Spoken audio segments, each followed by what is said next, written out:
Look, I know it's sexy to be a Facebook marketer, but isn't the goal of what we're trying to do actually reaching our audience? I want to chat today about the realities of Facebook algorithms versus the realities of the very back end that makes podcasting what it is. This is Paul Colligan.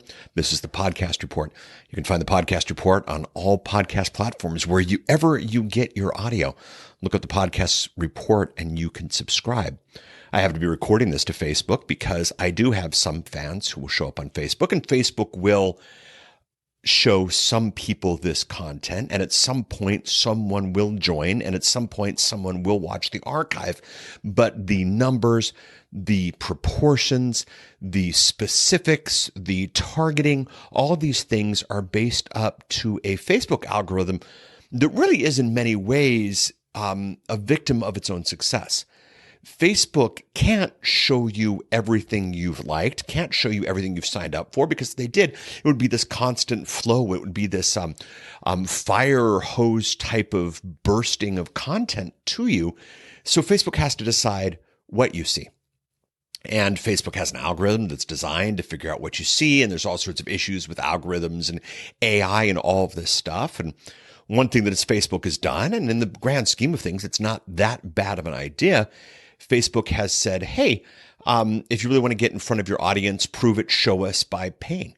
And so there's that option inside of Facebook to pay to reach your audience. But a couple of things. A, it's your audience, and I guess you got to pay for something at some point, but that gets a little bit frustrating. But B, it's competing with everybody else who's paying whatever else versus whatever else is happening at any given time. Now, I don't want to complain about Facebook without giving you a solution, but here's the situation. Every single person who has subscribed to my Facebook page for Paul Colligan, where I'm broadcasting this, or the Facebook page for the Podcast Report. The Podcast Report does have a page at Facebook, and get this, you can find it at the podcastreport.com/Facebook, or How to Podcast, or even our tool Dial Talk Done. We've got a bunch of Facebook pages. We have those, and they are destinations, but a tiny percentage of those who have signed up are going to see any one given thing that we've done. And even if we pay for it, I'm spending more and more money each month on Facebook to get access to that audience, but it's a percentage of that audience. It's that audience I pay for.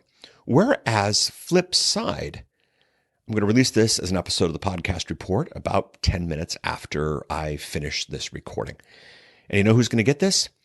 Everybody who's subscribed, who has their phone set up to automatically get the episodes, will get this episode.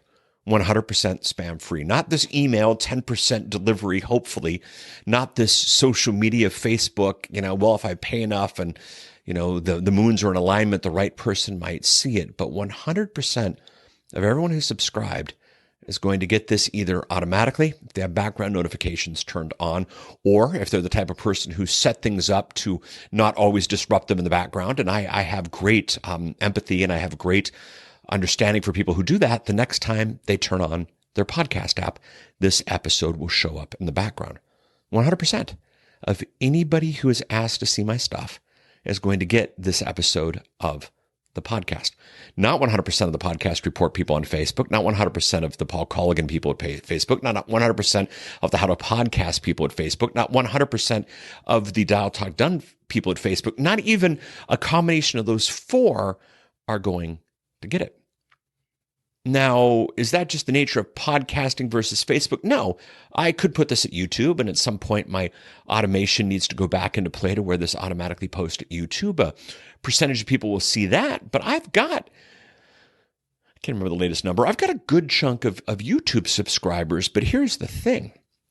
If I were to post this episode to YouTube, even though I've got YouTube subscribers, not all of them will see it. Now, part of that is the nature of how many people subscribe to YouTube and how many people check in and log in. But remember, Facebook I guess Facebook's an app as well, but YouTube's more of a destination. And so nobody's getting a push that my latest YouTube video is live. They could sign up for the email notifications, but such a tiny percentage. Long story short, maybe 1-2% of your YouTube audience translates to consumption. So Facebook, tiny percentage. You got to buy it. YouTube, tiny percentage, period. Email, let's talk about email. Email is still powerful. Email is still amazing. But the fact of the matter is, if we get a 10% open rate, if we get a 20% open rate on our email, let alone the click-through rate, we feel pretty good about that. Yet, podcasting, 100% of the subscribers who open up their podcast app or who have background refresh happening are going to get this content. Does that mean they're going to consume it? No. But if 100% of them get it, the chances for consumption are a heck of a lot better. And we've chatted about this on previous episodes. The consumption of a podcast is exponentially better than the average consumption of a Facebook video, or, even 2 times that of a YouTube video. So we're in an interesting place. So I started this episode with the idea that it's sexy to be a Facebook marketer. And I'm going to end it with it's more effective, gosh darn, at least right now, to be a podcast marketer. You should be designing podcast content because it's the stuff that is going to get through to your audience. It's the nature of the beast. It's not like YouTube figured out something that Facebook can't. It's not that podcasting figured out something that Facebook can't.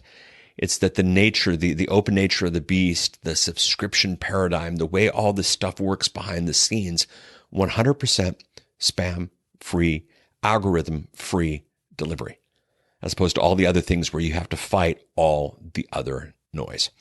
Are we going to get to the point to where podcasting joins that noise and somebody is subscribed to so many podcasts that, it's not as complete as it was, or is not as complete as it is today? That is possible.